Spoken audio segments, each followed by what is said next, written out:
One. All right, guys, welcome back to another episode of Sports Hype. Today, we're going to be talking about David and Goliath. You got the Denver Nuggets going against the Miami Heat. Game one finals going down tonight, Thursday, June 1st, right? 8:30 Eastern time. So we're going to be talking about that. We're going to be talking about DeAndre Hopkins, him getting released from the Arizona Cardinals. Where is he going to end up? Is he going to go to Kansas City? Is he going to go to, in Gotham with the Jets? We don't know. We're going to find that out. But we're also going to be talking about all these coaching signings in the NBA. There was a lot of spots opened up, and now a lot of them are signed, filled now. So we're going to be talking about that. But the main event tonight, the Miami Heat against the Denver Nuggets.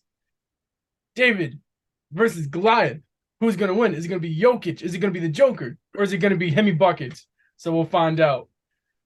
Yes, sir.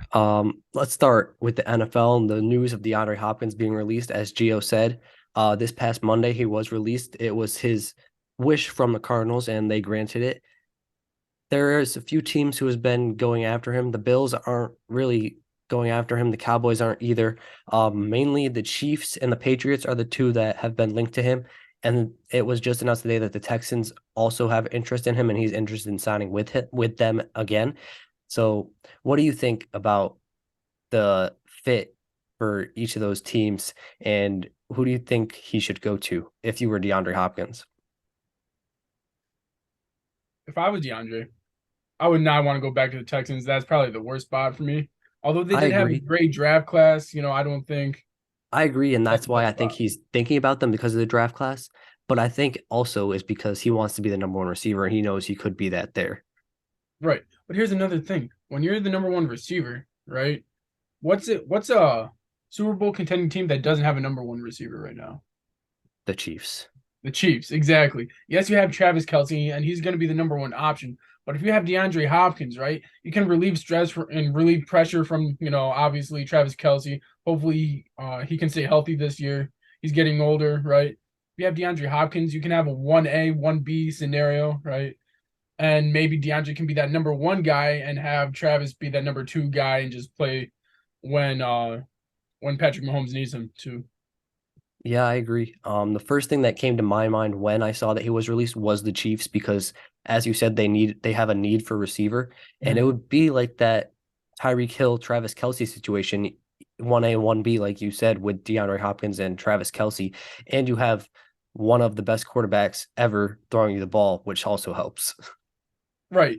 And you don't have like obviously the number one guy that Tom Brady used to love to throw to is Gronkowski, but he Right. wasn't the number one guy, right? No. He was just his safety net, you Yep. know.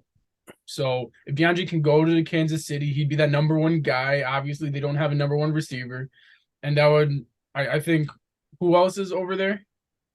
Uh, the Chiefs, Yeah. they have Sky Moore, Hmm. um, Who's that? Valdez I'm Scantling, I think forget they have coming back. him, but I'm forgetting he's a dual threat. He's a great running back, but he also Oh, has great Jarek hands. McKinnon, No, the other one. Pacheco. Yeah, him. I watched him in the playoffs in the Super Bowl last year, and I really think he has a lot of bright spots. He has a great, bright future ahead of him. I agree. I, I think he could be a great number two option behind, DeAndre Hopkins. Yeah, I agree. I think if D Hop does go to the Chiefs, which I believe he will, they are going to go back to back. See, here's the thing for me. Yes, I'm never gonna count out Patrick Mahomes, and I wouldn't have to give them because they were my favorites last year. I would have to say they're gonna be my favorites this year as well. But when you have the complete team that the Bengals have, when you have a complete team like the Miami Dolphins have, obviously we got to see if Buffalo as Tua stays well. healthy. Buffalo, but to me, it's Miami. That's the scariest team to me in the East or in the AFC right now, is because of how complete their defense is, right? And then how star-studded and how explosive that offense is. It reminds me of if you have the 2008, 2009, I believe, Steelers, right, when they won the Super Bowl, that defense. But then you had the Le'Veon Bell, Antonio Brown offense with Ben Roethlisberger. That's the kind of team I see right now. Yeah, I agree with that.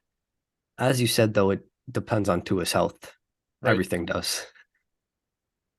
So we'll have to wait and see about that.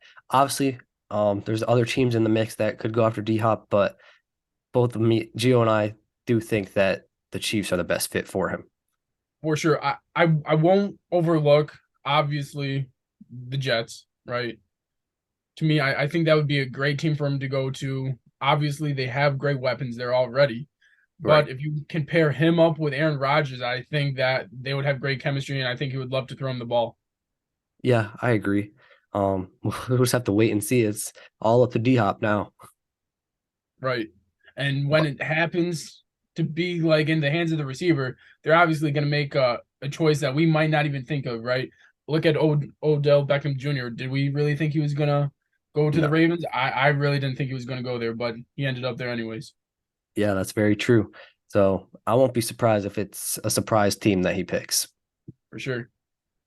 But moving on to the NBA with all these coaching hires, three of them have been figured out by the GMs of the opening coaching jobs. One of them being Nick Nurse for the Philadelphia 76ers. So what are your thoughts on that hire for the Sixers? I think that was a great move. Obviously, we've seen what Nick Nurse can do when he has the talent around him, right? He's had a lot of success with Fred VanVleet, right?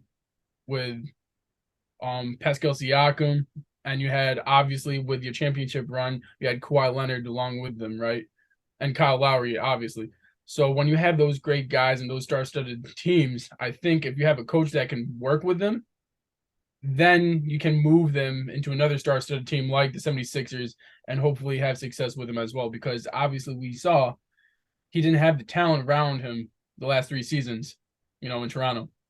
Yeah, I agree with that. I think it's a good hire. I'm not sure if it's going to be enough to get them to the finals, which is where they ultimately want to be, but it depends on how their offseason goes, who they get for the team, because Nick Nurse has shown that he can win with the right players. Right. The 76ers just need to make sure that they get him the right players for him to succeed. I think it really, yes, we've seen him. I mean, we've seen Joel Embiid with two coaches who are, are great, but they're not winning coaches. Doc Rivers hasn't gotten over the 2010 Finals loss against the Lakers, right? He's lost ever since. And then before that, you had Mike D'Antoni, another great coach, but he doesn't know how to win in the postseason. So now you've got Nick Nurse, who knows how to win in the postseason, like you said, with great players around him. So now we just got to see what JoJo can bring to the table, what James Harden can bring to the table. Tyrese Maxey, obviously, they're going to try to get rid of Tobias Harris. So we got to see what happens, like you said. But right now, I'm feeling good about the 76ers. I think they can go deep with Nick Nurse and how great of a coach he is. Yeah, I agree. I think they could get past the second round, but I don't see him getting to the finals with him unless they make changes. I have to see what their changes are.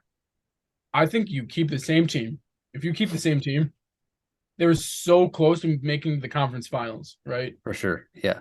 And that team, that Celtics team, almost came back from a 3-0 deficit. So when you're that close to making possibly a finals run with a coach like Doc Rivers, and then you put in Nick Nurse in his spot, I think he's honestly a better coach for obviously the things that we've mentioned in the past against Doc Rivers. It's going to be his adjustments, right? What can Nick Nurse adjust in the halftime adjustments? So I think he's better at that ultimately. Yeah, I also agree. And I think he'll also find better ways to use Joel Embiid and not let James Harden dribble the clock out like he had been in game seven. Right. So we'll see what happens. But moving on to the Milwaukee Bucks, who also hired a Toronto Raptors assistant in Adrian Griffin. That was actually kind of a surprise for me. I thought they would go the Nick Nurse route, given that he was a finalist there. What are your thoughts on that hire? I'm shocked. This is a hire to me that makes or breaks the franchise, right? I agree. Because you had Because, the opportunity to not just hire Nick Nurse, but you had Monty Williams as well, who's another great coach. You had all these other great head coaches out there at the moment. And yep, to hire an assistant coach when you have the pressure of Giannis Antetokounmpo and the Milwaukee Bucks of possibly reaching the finals to be the number one seed year upon year upon year, right? And it's championship or bust with them. To me, that's a very risky move. I agree. I didn't like the hire personally, but I'm not a Bucks fan, so I'm not sure how they feel. But for me personally, I don't like the hire because of all the things you just said is very risky. You don't know what he is capable of. He was an assistant coach, but coaching in this level is very different than assisting. And they had Monty Williams, they had Nick Nurse. You have so many better options. And Budenholzer, if you were going to go Adrian Griffin, why would you fire Budenholzer in the first place? Because Budenholzer already proved himself. Adrian Griffin has not. Right. And to me, it's the fact, like you said, you have these coaches that prove themselves already out on the market, and to pick someone to pretty much bring you to the promised land with Giannis Antetokounmpo that hasn't proved themselves, that's very risky. And Richard Jefferson just announced that he believes in the next 1 to 2 years there's going to be 3 to 4 guys in the top 10 rankings to switch teams. That's Giannis Antetokounmpo. That's Luka Doncic. Those guys are not happy in their situation right now, and for them to do that, that's putting all your dice and all your cards on the table for that one guy, for that coach. Yep, exactly. I'm not going to be surprised if Luka switches teams. I've already stated that, but given this hire and seeing how it works out, if it doesn't work out, I won't be surprised if Giannis leaves either. I can see Giannis leaving, and I'm gonna make this now because this is what we do, right? We got the crystal ball.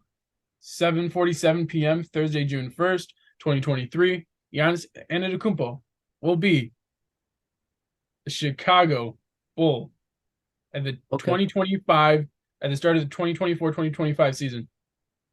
Okay. Um, do you think Anthony Davis will follow him there if LeBron James is retired by then? I wouldn't be shocked to see. I know what the Celtics are saying about Jaylen Brown. I would not be shocked to see if Anthony Davis goes to the Celtics for a Jaylen Brown type of trade. I Okay. know I've been saying this and you don't like it, but I could see that happening. And then, yes, after that happens, if he doesn't like Boston and they don't win in Boston, I can see him going home to Chicago. That's fair. I think he's going to stay with the Lakers for a year or two more, depending on how long LeBron James stays there, because is his guy. As long as LeBron's there, I expect him to be there. But once LeBron leaves, I expect Anthony Davis to go back home because he stated himself that he wants to play for his hometown. Right.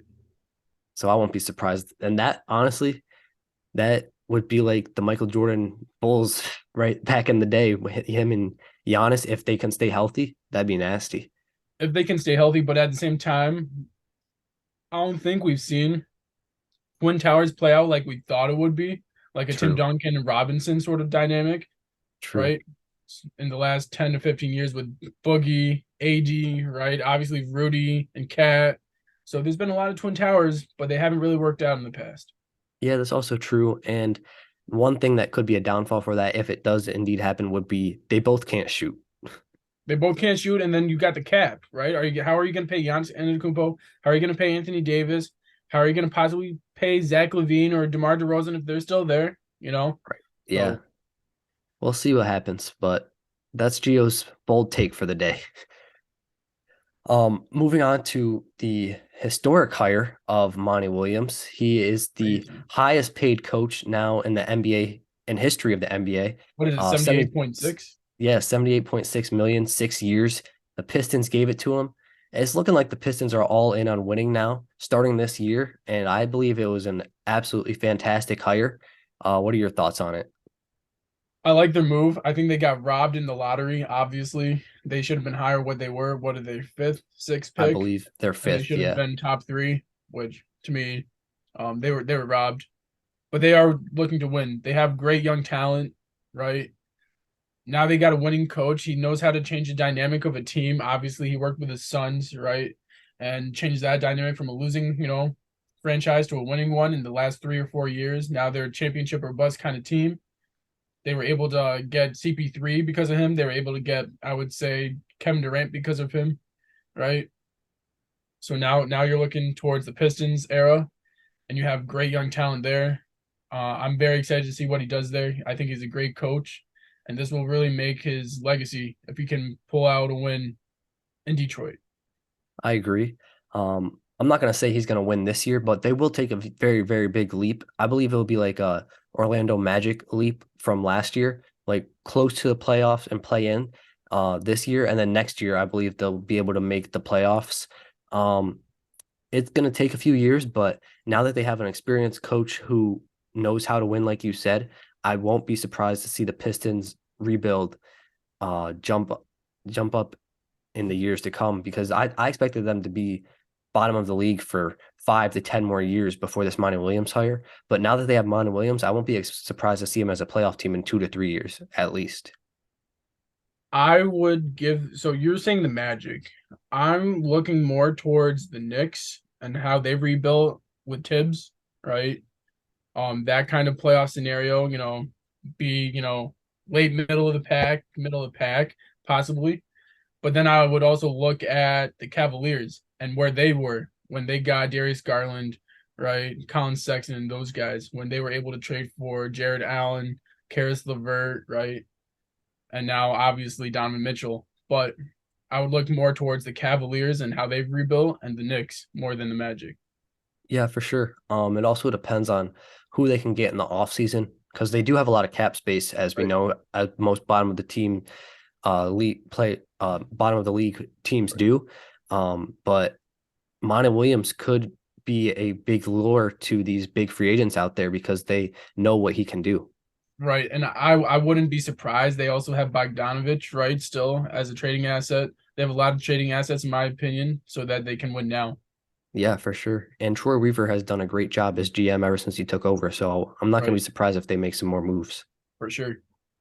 But before we do get into the NBA Finals preview, we already talked about it a little bit. But as you said, Jaylen Brown rumors have been out there. We already stated what we think they should do with them. But what else do you think the Celtics need to do after this almost historic comeback, but fell short in Game 7? What do you think they need to do to get over the hump next year? I think Jason Tatum's the number one option still. I I think agree. people are saying he rolled his ankle at the Yeah, game 7. I mean, I don't think they would have won without him rolling his ankle, with him, even without him rolling his ankle, Right. It but would have been closer. it would have been closer. Yeah. And I think we would have had a historic game. I wouldn't say like real historic, right? Like best game 7 ever, but I think he would have like a 35 point game. He would try to will his team to victory, which we Right. didn't get to see because of his injury sustained in the first quarter of that game. So I still think he's the first option, right? Let's just get that out there. He needs help, obviously. Jaylen Brown's not a great second option in my opinion.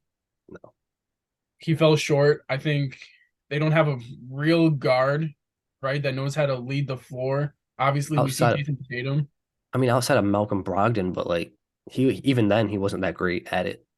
He's sixth man of the year. You need a starting guard that can put up the numbers of a Chris Paul at some points in time. I wouldn't say Kyrie Irving, but you need that kind of explosiveness. Maybe like a Trae Young, if you can try to trade for Trae Young possibly, and maybe some more size. Maybe like a. Do you think they could trade for John Collins and Trae? You see, if they're gonna get John Collins, I feel like they're gonna have to give up either Robert Williams or Grant Williams. I would get rid of Grant in a But heartbeat. I don't believe the Hawks would take Grant over Robert, so they'd ask for Rob. Right. For sure. But to me, I think they need more size. I agree. They need a true guard and a second option for Jason Tatum. I do agree with that. All of that. The only reason I could see Jaylen Brown staying is for the Celtics to keep Jason Tatum happy Mhm. because after the finals loss, our conference finals game 7 loss, he said it's very important we re-sign him. He is one of the best players in the league. So after that, I was like, maybe they keep him just to keep him happy. And here's the thing, right? 3 to 4 top 10 players moving in the next 1 to 2 years. There's a lot of change about to happen in the NBA. Jason Tatum's not happy. Jaylen Brown's not happy, right? Giannis, Luca. Something's gonna happen, and I don't think there's enough that the Celtics can do in one offseason to make Jason Tatum happy because he's looking for a championship, and I don't think they're gonna get that next year either. Yeah, I agree. If they are going to keep Jaylen Brown, they cannot give him a 5 year, 220 max. You just can't. He's Especially not when that he good. hasn't shown up in the last two or postseasons. Exactly. He does in the regular season. I'll give him that. He's great in the regular season. Right. But when it matters, just like D'Angelo Russell, when it matters, they disappear. For sure. So that type of money for that kind of player who disappears when the lights get bright, it wouldn't be worth it. if they do keep him, I don't even know how much they would want to give him, and if it would keep him happy. So I think more arrows are pointing towards him leaving. And I do agree with you. They need a true number two option next to Jason Tatum. They need a point guard who's proven he can score and distribute the ball. And they need more size. Al Horford was way too he's too old, let's be honest. He was too slow to guard the big men of the Heat, and that's another reason why they ended up losing. I think last year we saw a Cinderella story. I'm very glad we saw Al Horford play the way he did in the conference finals and semi-conference finals last year. He didn't show up like he did last year. I thought No, that was crazy to see him do what he did. He shot lights out every single game. He posted up. He played defense. This year we saw a real old man Al Horford out there. He was contributing, but he wasn't like what he was the year prior. I agree. Um, but before moving on to the Lakers, there is rumors that they are trying to sign and trade D'Angelo Russell, and that's their preference for him. Uh, One name that's been linked to that is Fred VanVleet, which as a Lakers fan, I would love. And obviously the Mavericks did come out and say they do not want to sign and trade for D'Lo for Kyrie swap, which also makes sense. I wouldn't want to do that either. Mm. So what do you think of Fred VanVleet on the Lakers if they could get that to happen?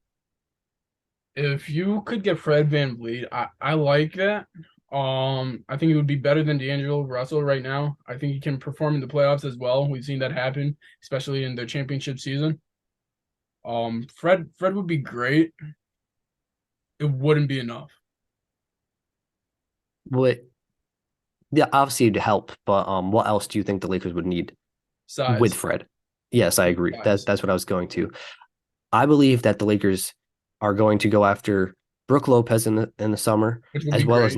as well as Naz Reid. Those two could be very helpful for the Lakers. And it did just come out that Bobby Portis wants to play for his former assistant coach in Darvin Ham. So that's a trade, possible trade that could happen as well. I don't know who you'd be able to give up for Bobby. I think he's a really solid player. And then at the same time, yes, it would be making the Lakers that much better. Getting Lopez, getting Bobby Portis, but really, you're creating a new Bucks team on the Lakers, and you're leaving Giannis with nothing. So here's the thing for me is how can the Bucks trade these guys or remove these guys from the roster and still keep Giannis happy? Yeah, that's also very true. But if the Lakers could possibly get Lopez and one of Portis or Naz Reid, either way, those two guys, no matter who they get, would be very grateful help for the Lakers next year. For sure. If you can get Brooke Lopez, that adds defense, right? That adds shooting as a big man threat, spacing the floor. That adds IQ, right? That adds experience, veteran experience. Bobby Portis adds that hustle, that effort, that PJ Tucker type mentality, right? That Patrick Beverly type mentality. So that would be great to have on the Lakers squad as well. I think you guys were missing that this year. That real dog mentality. Although you did have Austin Reeves, which he's looking for $100 million contract. I think the Lakers are going to match that. They said. Yeah, I I mean, don't think it's worth it. he's not looking for 100 millions, but they said that if he Other were to get teams, 100 million, if he were to get it, we would match it.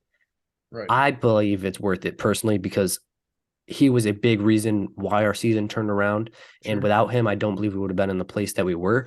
But I don't believe that he's going to get 100 million outside of teams from maybe only team I could see him giving him that much money is maybe the Houston Rockets. That's the only team. Um, I wouldn't be shocked to see the Spurs try to poach him. That's what they said today. So the Spurs could try and poach him. I think that would be a great look for him and the Spurs organization because of how great of a player he is. For Austin Reeves to make $100 million, this is no shade to him. He deserves whatever he's going to get. But for that type of player to get $100 million, a role player, a third option, that's a lot of money for a question mark. $100 million, that's championship mentality. Is that a championship player on your squad that can help you in the postseason win you a championship? That's what comes down to me. For me personally, after watching him this year, I believe he can help a team win a championship no matter where he goes. I hope it's on the Lakers, but it might not be. But I believe he can if he continues to grow, which I believe he will. We saw what Alex Caruso did on the Lakers. We saw what he can bring to the table on Chicago. The productivity went down, right? His numbers went down. His play went down, in my opinion. But this is the I same believe thing with that Austin Reeves. yeah, but I believe that Caruso did that was because he switched teams. If he was on the Lakers, I believe his impact would have been the same. To me, this is one postseason. This is one great season from Austin Reeves. To give him $100 million, I need to see that 2 to 3 years. Like there needs to be some sort of consistency. You can't expect that kind of money from just one output. Well, you say that, but this is what the NBA has This is become. I understand this is what it's come to. We saw Jordan Poole Exactly. make the bag, and That's what then I was do gonna bring up is nothing this year. exactly that's what I was gonna bring up. So like these players know that they can ask for this type of money and make it after one great year, which sucks because it does ruin the NBA in some capacity, as we've seen. Sure, But the players are just taking advantage of it. That's all. That's the way I but look at it. I think there needs to be a change. Power changes throughout, right? We saw the owners and the front office have power for a very long time. We're seeing the players have a lot of power right now. There needs to be some sort of balance where a role player makes exactly what they deserve, right? A role player to me, that's 30 to 50, maybe even 60, $70 million for 3 years. They Yeah, don't I they shouldn't get $100 million for 3 or 4 years. oh I agree. The range that I would like to see Austin Reeves' contract for the Lakers is 3 to 4 years, 50 to 60 million in that range. Right. I'd be even fine with 70 because that's still less than $25 million a year, Right. which LeBron James, Dwayne Wade, Chris Bosh used to make in 2012, 2013. Right. So we'll see what happens, but I don't believe he'll make that much money. He's just putting it out there that just to see if he could get offers for it, I think. I think that's fine for him to get the bag. It's just, to me, like you said, we've talked about this in the past, it ruins the league. Yeah. But getting back to the Fred VanVleet, I believe that that would be a great fit for the Lakers. I would like that over D'Angelo Russell because, as you said, he does show up in the playoffs. Right. And then if we get Brook Lopez and Anthony Davis down there both defending the paint, I don't know any team who would be able to come into the paint against them. Both of them are great rim protectors. Obviously, there's ways to beat it as there is everything, but it would be a lot harder to beat it than it was this year, as we saw Nikola Jokic tear us apart. And Bobby Portis, if he did come here, either off the bench or starting or Naz Reid, either or would be great options as well. You get any of those players, it's going to help tremendously with your size and I think your spacing ability. He's also offensively as well. LeBron James is going to be 39 years old. We're kind of seeing the downfall. I know everyone's saying, okay, yes, he's had the foot injury. Yes, he's been injured. He didn't have any help for the first half of the season. You see in one game scenario, he gets tired quicker. Yeah, I believe his injuries are a result of his body breaking down. Right. And we saw this in Kobe's last years as well. He tore his Achilles, he tore his rotator cuff, he did everything that his body literally broke down. So I believe that it's starting right now for LeBron, and that's why I think that this is going to be his last year because his body can't take much more of this. I think his body can't take much more of the 35 to 40. He's put on the most minutes any NBA player has ever played, the most miles, everything. He's been playing since year 18, age 18. That's crazy, Yep, right?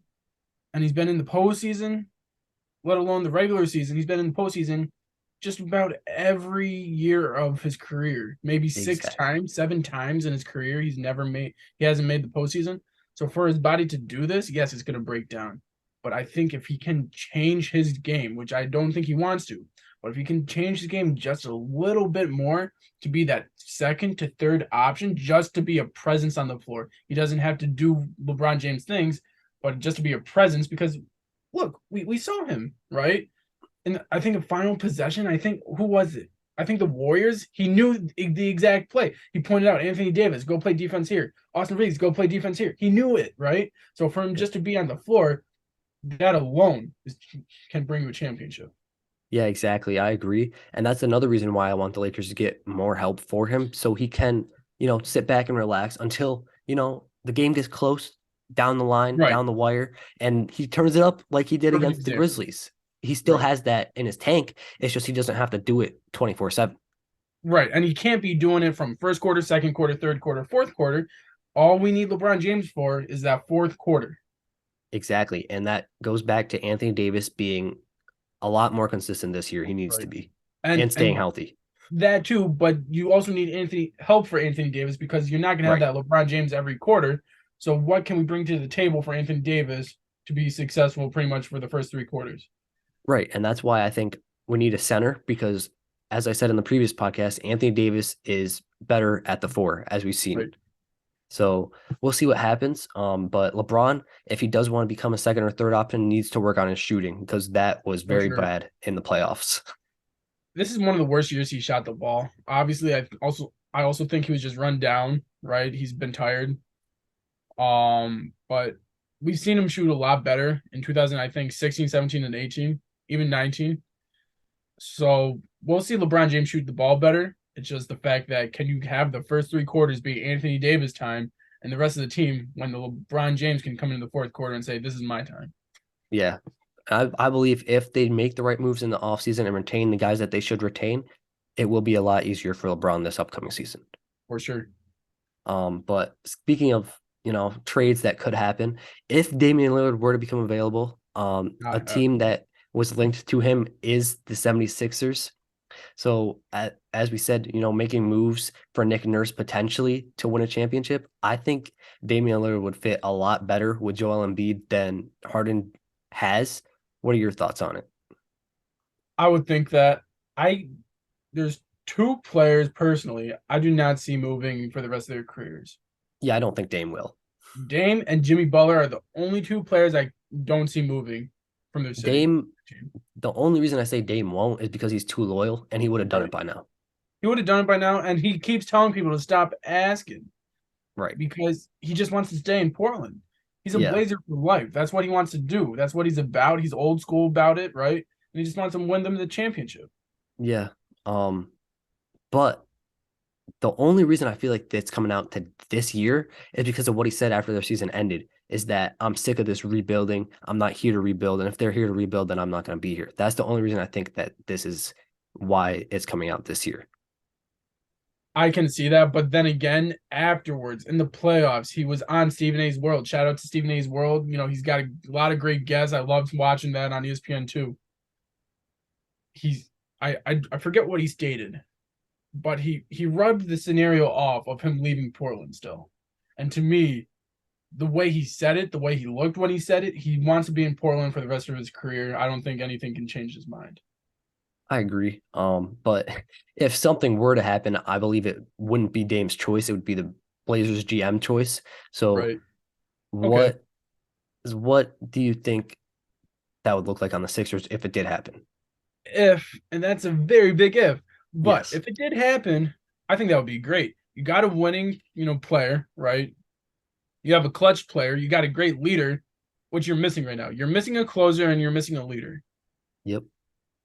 And you have Joel Embiid as the number two option, in my opinion. Yes, he's the MVP, but when you have Damian Lillard on a team, he's going to be that number one guy. He's going to be that leader. He's going to be that closer. He's going to have the ball in his hands last. And when you have him and another superstar with a great supporting cast, I think the sky's the limit. I agree. I believe that it would put the Sixers over the top to get to the finals and potentially win for the first time in forever. But it would also depend on what they would have to give up in order to get him as well. I would get rid of James Harden. I would do a sign and trade pretty much. I would get rid of Tobias Harris and I would get rid of Tyrese Maxey. You see, if I'm the Sixers, I don't want to get rid of Maxi though. I understand that, but to get Damian Lillard, the point True. guard that's going to save the franchise and get you a championship, you're going to have to get rid of Tyrese Maxey, in my opinion. Yeah, I agree because taking on James Harden's contract and Tobias Harris Right. contract, that'd be bad. Right. That would be bad. You need that other guard. To me, that would also give the Blazers enough pieces to be mediocre, start rebuilding, show, that they're in the right direction for their fan base. Right.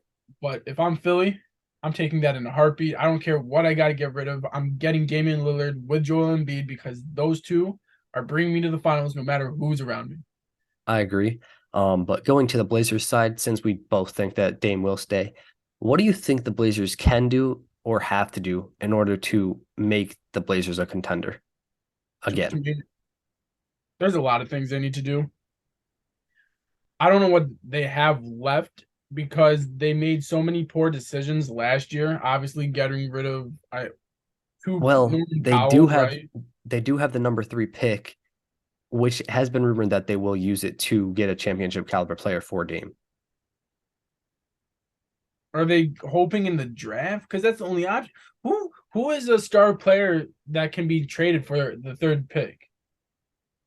Potentially Jalen Brown. I personally think he would be multiple picks.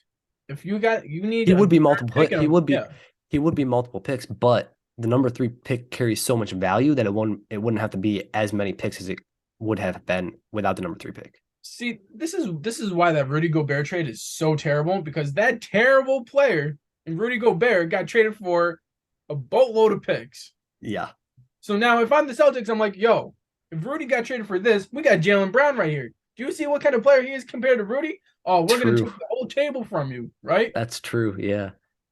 So what do So you I don't know. What do you think they could do, the Blazers then? I think they're in a very stuck position. I think Chauncey Billups is a good coach, right? I think Damian Lillard's there. They have Simons, who's great. Nurkic, he's there. I don't know what he can bring to the table if you can trade him. I don't know if you have a couple of like Leonard or someone else, still there. It's just a lot of like role players, in my opinion, and not even great role players at that. Yeah, I agree. It's very hard to rebuild this Blazers team without using the number 3 pick to do Right. it. And even then, it would still be very hard. Which But they're going to have to do something because right. Damian Lillard, his career is only going to get longer and longer as time goes on. And the biggest mistake they made was trading CJ McCollum for a bag of chips. Obviously, they could have got so much more for him. And that really was what brought them down. I just don't know what they can get without using that number 3 pick because they, as you said, they have nobody who they can trade outside of Yusuf Nurkic.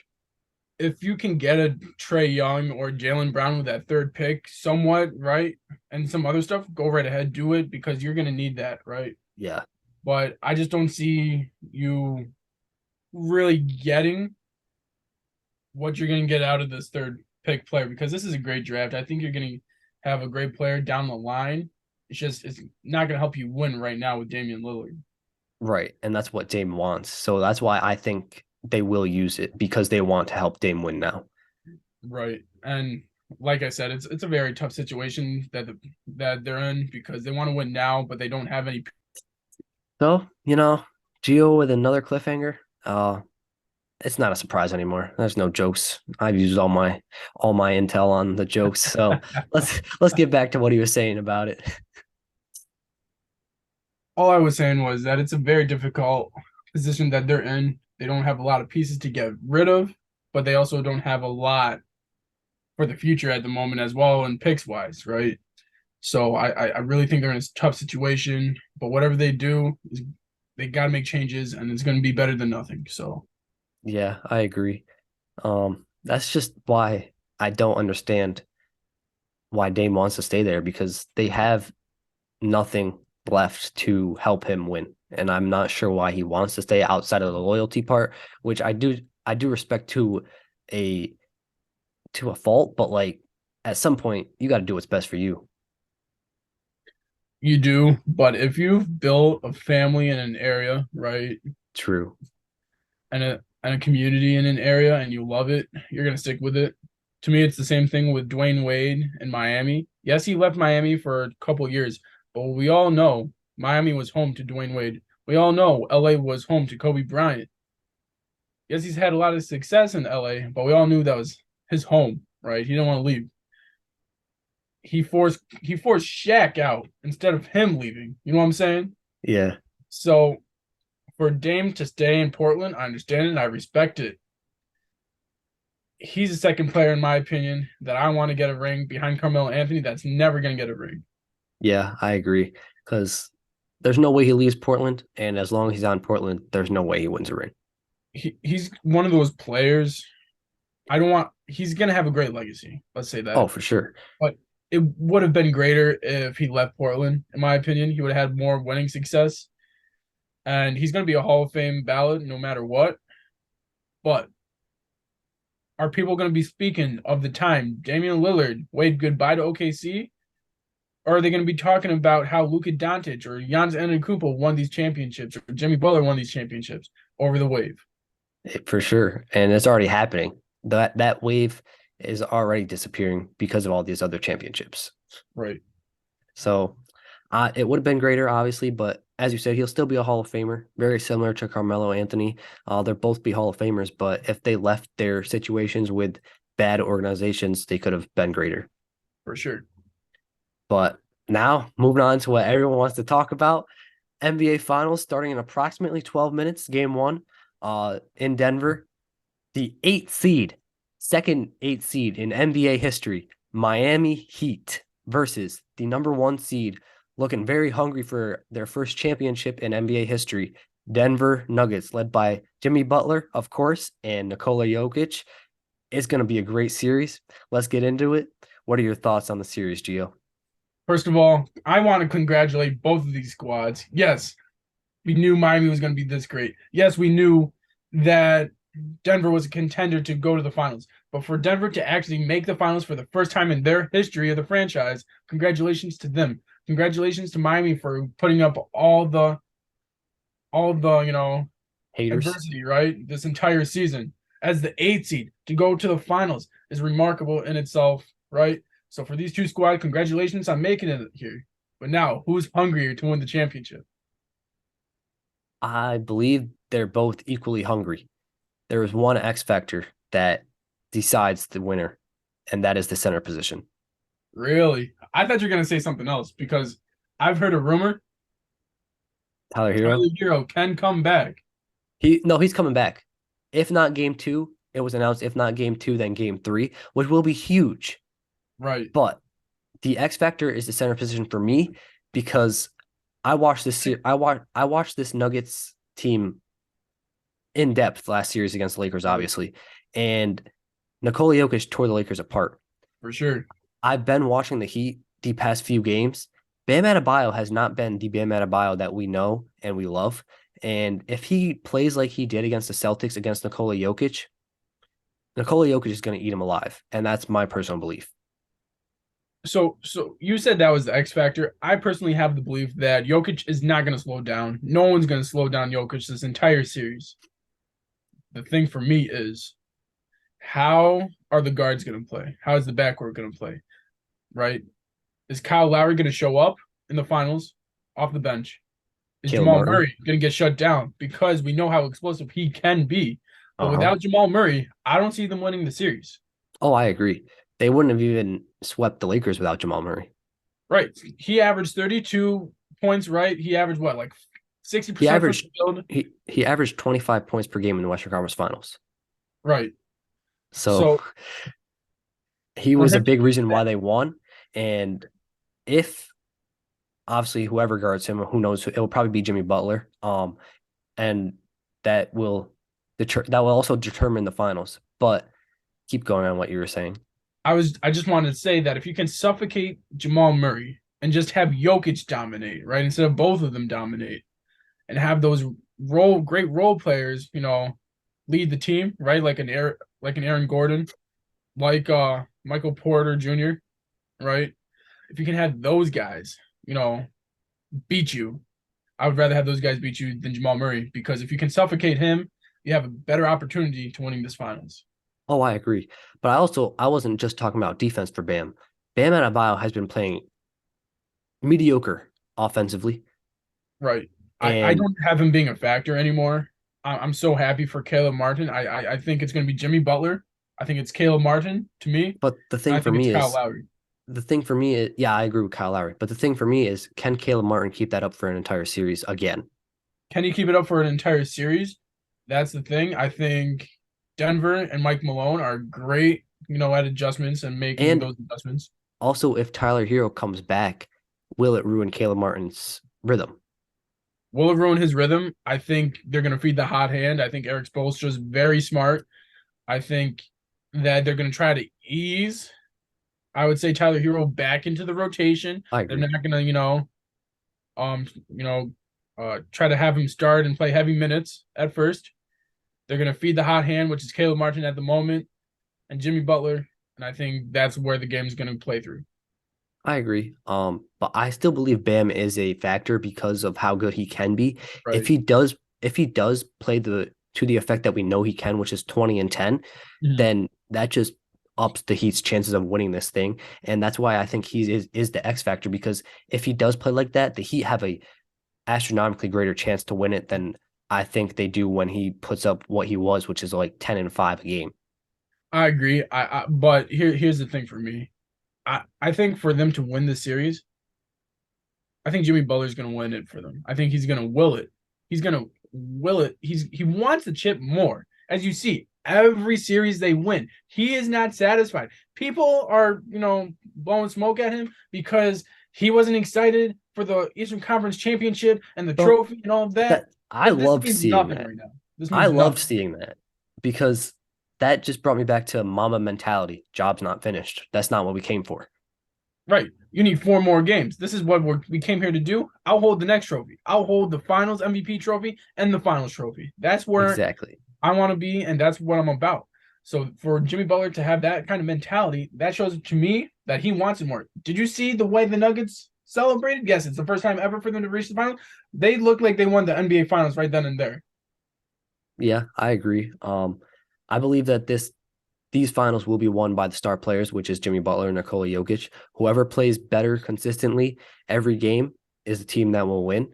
So, with that being said, let's hear your prediction for who will be the champion.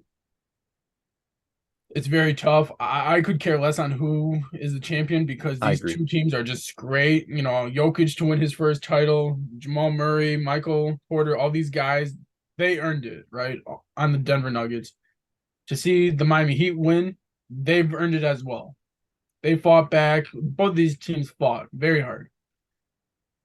I see Jimmy Butler winning his first title. For him to be in the finals, not once, but twice now, have the experience, right?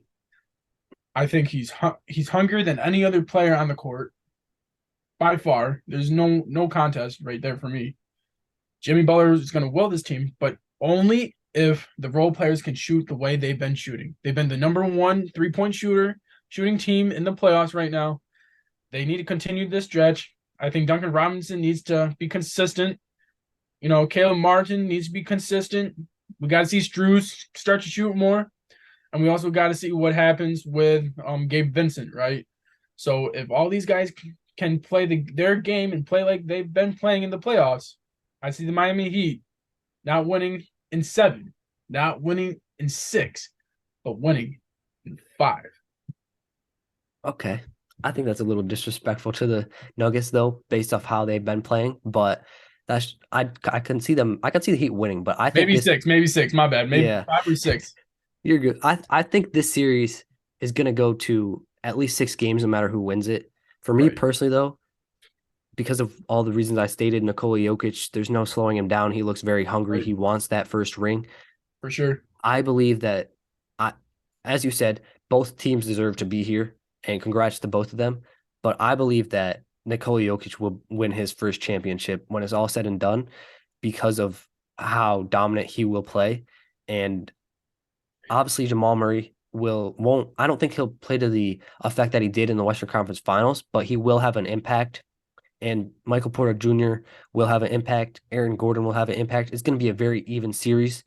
But I just believe that the Denver Nuggets are honestly right now the best team in the NBA, and they hear all the doubters and they want to prove them all wrong. And that's why I believe the Nuggets will win in 6 games. So I can see either one happening. The Denver Nuggets have the best player in the NBA by far, in Nikola Jokic. To me, Yep, he should have been third-time MVP this year. They have Jamal Murray. They have a great squad with them. They're in Mile High. For me personally, though, is the will Jimmy Butler has. It's not just the fact that the how many his statistics, right? It's how he gets his statistics. It's in the fourth quarter. They're down by 10 to 15 points. They have a winning record when down to 10 to 15 points in the fourth quarter. Are you kidding me right now? This team alone has been down, I would say maybe 60, 70 points in the last 70 game or in 7 games, right? And they've fought back. They've inched back every single game and they've won. So I for them to agree. do that, I think it's their year.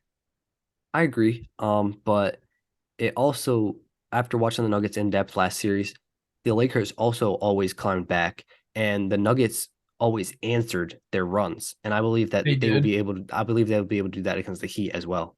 But defensively, I don't. I think offensively, you guys made runs, right? I think defensively, you guys really weren't able to stop Jamal Murray and Jokic. I think they were just missing, or the team was just missing, or making bad plays. I think in reality, though, Jamal Murray, when he needed to get a bucket, he got that bucket. Oh yeah, for sure.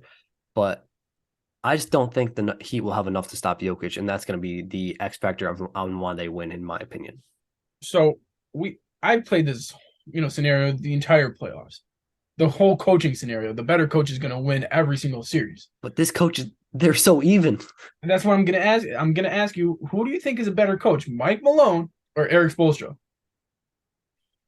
Overall, I believe it is Eric Spoelstra just because of all the adjustments he's made and how Right. many times he's been here. This is his sixth finals appearance. Right.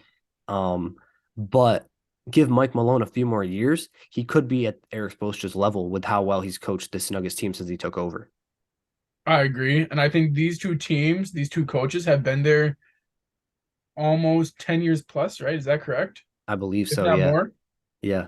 So for these two coaches to be there as long as they have been to run their respective franchises, um, I think Eric Spoelstra is going to be the better coach. Why? Yes, because you said the experience, and I also think because of the adjustments, he's a better coach adjusting wise. I think this is what's going to happen tonight, at least for the first part of it. I think the first half you're going to see the Denver Nuggets win, right?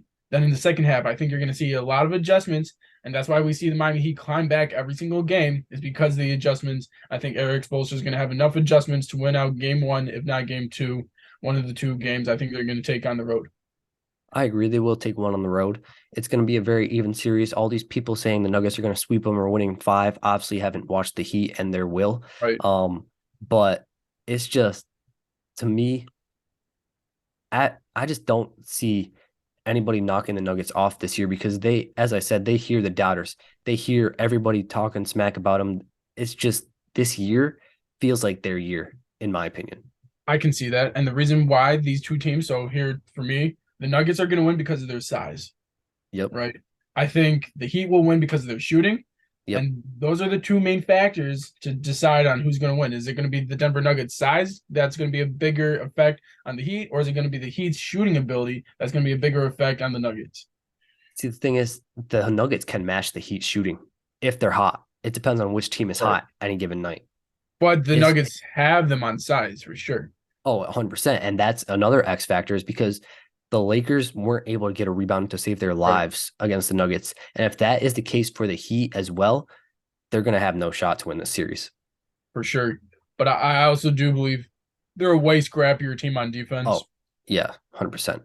Any team with Jimmy Butler is scrappy. For sure. And you got Gabe Vincent out there, scrappy, Struce out there who's scrappy, Duncan Robinson who just likes to shoot apparently. He doesn't like to Yeah. play nothing else. So it's going to be very even series. Right, As you said though, I'm not going to be upset for whoever wins. I'm going to right. be very happy for whoever wins. Both these players, star players, and all these players deserve rings after what they've done these entire playoffs, and it's going to be a fun series to watch for sure. This is gonna be the best finals series since 2016 and we saw LeBron James come back down 3-1. You think so? I think this is one for the record books. This is probably the most evenly matched finals in a very long time. I agree with that actually, and I believe we won't see any blowouts. All these games will be won or lost by 5 to 10 points. Right. And they're equally as hungry. No one's a defending champ. No one's won it. All these guys haven't won finals ever, right? Yeah, Other than obviously UD, but he's been there for ages. So and that's K why he's Love got chips. and K Love, but that's on the Cavs. Right. But for these Heat players, the core Heat players who's been here in the finals and lost haven't won one, right? And then you got the Nuggets first time ever who haven't won one. Both hungry, both very talented, right? Both great coach teams. I'm very excited to watch this finals, and I think this is, like I said, one for the record books. Yeah, I agree. It's already one for the record books for me, even though it didn't start because there's an 8 seed in the finals. That's uncalled for and Right. unprecedented in the NBA. And a team that has never been there before. Exactly. So it's gonna be very fun to watch. Definitely gonna be a great finals, and can't wait to get down to business for the NBA. I can't wait for this recap on game after game one. Let us know if we should have a pod after after game one to have a recap, see the adjustments, who's going to win game two. So leave that down in the comments below. Yeah, for sure. I believe that is all we have for today.